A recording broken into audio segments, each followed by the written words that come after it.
Alright guys, today we're going to be talking about factoring, and in particular we're going to be talking about how you can factor out a greatest common factor from a polynomial. Alright, so we're going to get right into this. So our first problem will be 18x squared plus 10x plus 6. So here's our polynomial. Alright, we have 1, 2, 3 terms. All right, and what we're trying to do here is find the greatest common factor between all 3 terms. Well, you can notice on my first 2 terms, they have an x in common. But on my third term, they don't. So we can't pull out an x. So if we look to the coefficients, what can we pull out of here that will be the greatest common factor? Well, it looks like 2 will be the greatest common factor here. So we're going to write 2. Right, and then in parentheses, we're going to rewrite our polynomial as 9x squared, okay, plus 5x, and then plus 3. And this problem would be done because all they're asking is to factor the greatest common factor. All right. And you can check your work. So if I distribute this 2 inside the parentheses, it should equal my original polynomial. So if I do 2 times 9x squared, that's going to be 18x squared. And if I do 2 times 5x, that's going to be 10x. And if I do 2 times 3, that's going to be 6. All right, checks out, we're good. This problem is done. So this will be your final answer. Again, they're just asking you to factor out the greatest common factor. So you can stop there. Let's try another problem. Let's do this one. 16x cubed minus 4x squared plus 12x. Again, I have 3 terms. What can I pull out? What will be the greatest common factor? Well, in this case, I can pull out an x because they all have an x in common, right?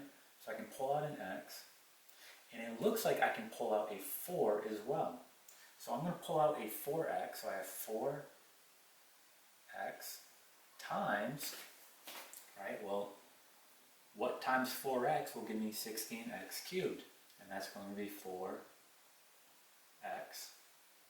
squared, okay?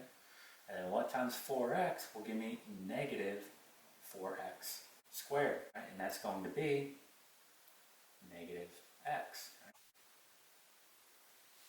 And then what times 4x will give me 12x? Well, that's going to be plus 3. And this problem is complete. And again, if you want, you can check your work by distributing the 4x back inside the parentheses and making sure it equals out. So 4x times a 4x squared, that's going to be 16x cubed. 4x times a negative x is going to be negative 4x squared.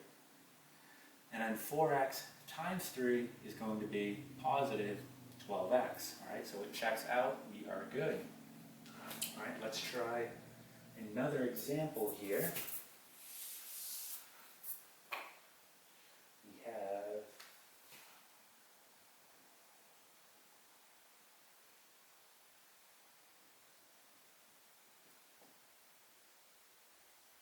so notice here, again, we have 3 terms. However, my leading coefficient, which is going to be this term right here, okay, it is negative.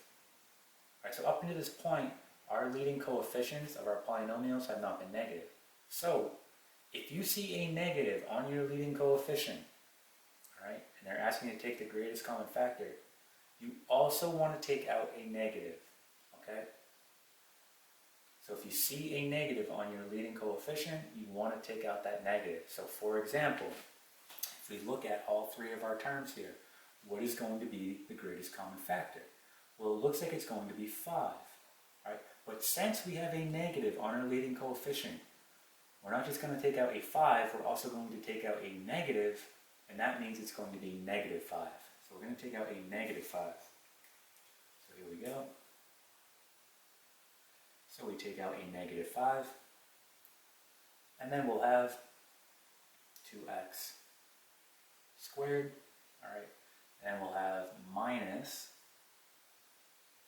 2x, all right, and then we'll have plus 5, okay? And notice now, in parentheses, all right, if we look at our leading coefficient here, it's now positive. That is what we want. We want it to be positive, and we'll get more into this later. This has to do with when we continue to factor it, okay? That will make it a little easier when this is positive, all right? So again, we can check our work. Negative 5 times 2x squared is going to be negative 10x squared. Negative 5 times a negative 2x is going to be positive 10x. And then negative 5 times a positive 5 is going to be negative 25. So again, it checks out. We are good. All right, let's try one more problem here. So we have negative 25 squared plus 20x minus 5. Okay, again, notice that we have a negative on our leading coefficient, meaning we're going to have to take out a negative, so just keep that in mind. If your leading coefficient is negative, you want to take out that negative. Well, looking between the three terms that we have, it looks like they all have a 5 in common, right, for the greatest common factor. So we're taking out a negative 5 here. And then we're going to have 5x squared, all right, minus 4x, and then plus 1. Okay, and again, we can check our work. Negative 5 times a 5x squared, that's going to be negative 25x squared. Negative 5 times a negative 4x is going to be positive 20x. And then negative 5 times a positive 1, that's going to be negative 5. So again, this checks out. All right, and that is it. So that is how we factor out the greatest common factor from a polynomial.